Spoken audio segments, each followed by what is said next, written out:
Hey everyone, Mrlubufu here with the next complete set review for Modern Masters. Now we're on to black. So let's just hop right in. Be sure to check out the other parts. Anyway, so we have Absorb Vis, 7 mana sorcery. Target player loses 4 life, you gain 4 life. Yeah, it's got basic land cycling, but I'm not a fan at all. 7 mana is a lot in limited. Keep that in mind. Again, this is looking strictly at limited, not at price speculation or the impact it will have on Modern itself, because these all already are Modern viable. We have Anti-Snitch, so it's a 3/1 can't block. That has a Prowl cost as well, and it's okay. The 3 power I don't think is too terribly relevant, because there's a lot of X4s in the format, but it's certainly a very, very aggressive card, but what would you expect? So Blade Speaker, certainly one of the black-white rebels sort of card. To tap for target player loses 1 life is okay, and you can search for rebels and stuff. But again, there's not that many very powerful rebels, so I don't think the archetype is there. Bridge from Below is pretty bad. Don't play it. Triple Black is hard to cast, doesn't do much.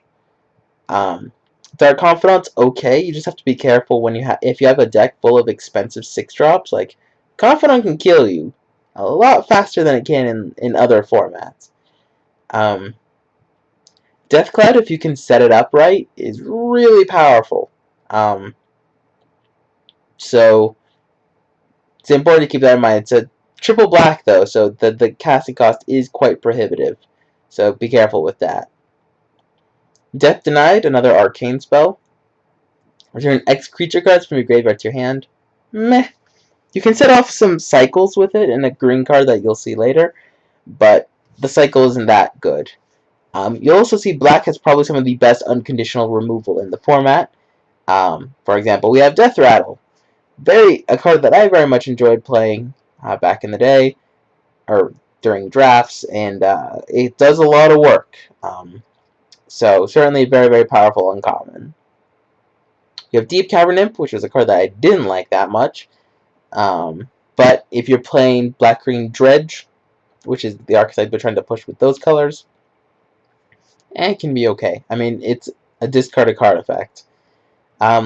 We have Drag Down, which encourages people to play multiple land types. You probably won't be playing more than 2, so think of it as target creature gets -2/-2, which cannot be terrible. A lot of X2s in the format.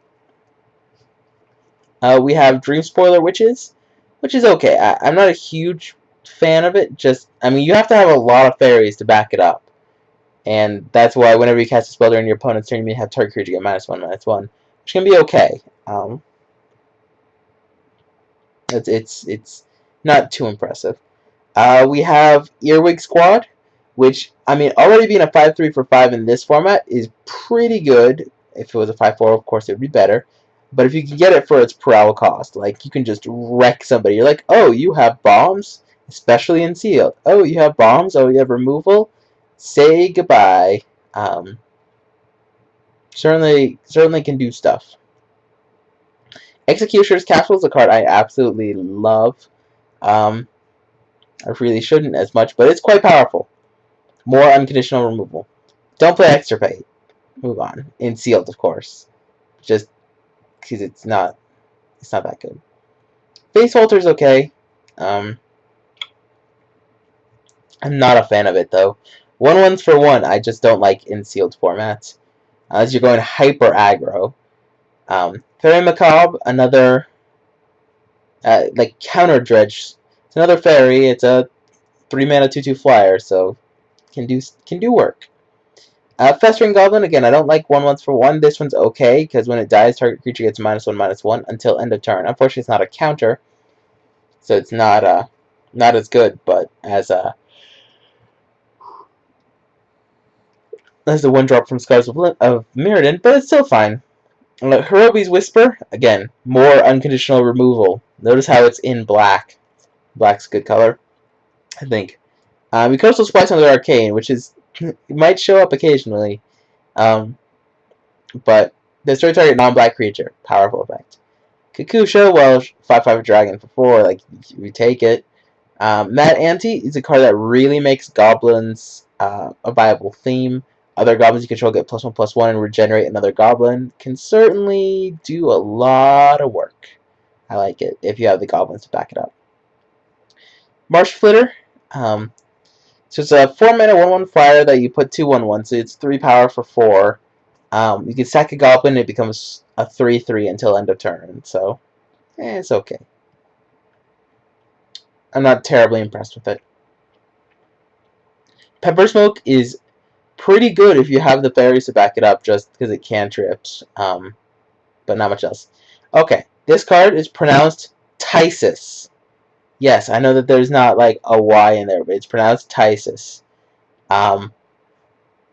This is one of my favorite cards ever in Magic. 7 mana with 4 of it being black, it makes it really hard to cast, so you almost always suspend it. Destroy target creature, its controller loses life equal to its power plus its toughness. More unconditional removal. This one's not as good. Mind you, you have to suspend it for a long time, or you have to have 7 mana open to cast it otherwise. But Tysis, fun card. Rothy Trapper, I mean, it's a tapper. It was powerful back in the day. It's a rebel. It's fine. Raven's Crime, probably better if you have the Life from the Loam sort of thing going, but it can be okay. Skeletal Vampire, certainly a bomb. Very good card in Limited. More unconditional removal. Notice how they include little dot now, which is what they did with the flip cards as well. So since it doesn't have a mana cost for people that have trouble seeing colors, it can also be fine. I mean, make sure you have 3 black open, but Slaughter Pact can do a lot of work. Stinkweed Imp, I liked it a lot in old Ravnica, because it's a 1/2 flyer that makes combat bad. Like, they don't want to block it ever. Street Wraith is fine, better against black decks. Siphon Life is okay. I'm not a giant fan of it. Thieving Sprite is better in the fairy deck, but notice how it's a small body that flies. So yeah, Tombstalker is very powerful if you can get it going. Just again, so much of the removal is destroy target non-black creature. Like, Tombstalker can do so much work. Warren Pilferers is fine. If you have a lot of goblins, it's okay. I mean, it's better, of course, but. And then Warren Weird, target player sacrifices a creature, which is the key phrase. It's an edict effect at sorcery speed.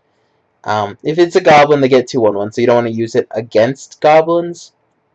But yeah, but notice how much removal black had, and if you look at my other parts, compared to especially white and blue, like, black has most of the removal, and very little of it hits non-black. Like, Death Rattle is 1, but if you have a big creature in black, like destroy target non-black creature, you might have to use Tysis even. So there's just so much unconditional removal in black that big creatures, just if they're in black, like, if you get, there's not many of them, mind you, but Earwig Squad, like, a lot of them are rare, so that's kind of a good thing. Kusha's mythic, but if you get any of these bigger creatures, like even Street Wraith, like, yeah, it's 5 mana for a 3/4 Swamp Walk, but it can be really hard to kill.